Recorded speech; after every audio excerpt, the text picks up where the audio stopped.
Hello বন্ধুরা, সবাই কেমন আছো? আমার শরীরটা একটু খারাপ। দেখো আমার মেয়ে মাথাতে তেল বসায় দিচ্ছে। দেখো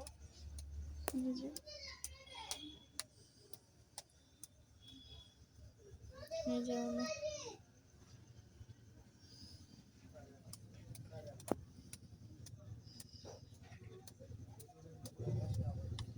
তুমি আমার কি হও আম্মু? মাম্মা, আমার মাথাটা ব্যথা করতেছে।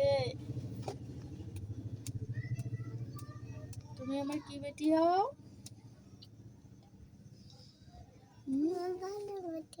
ভালো বেটি হও। আমার মাথাটা সেই ব্যথা করতেছে। অনেক ভালোবাসি। আমি তোমাকে অনেক ভালোবাসি। তাই? জোরে জোরে দাও। নবরত্ন তেলের প্যাকেট দিলাম মাথায়।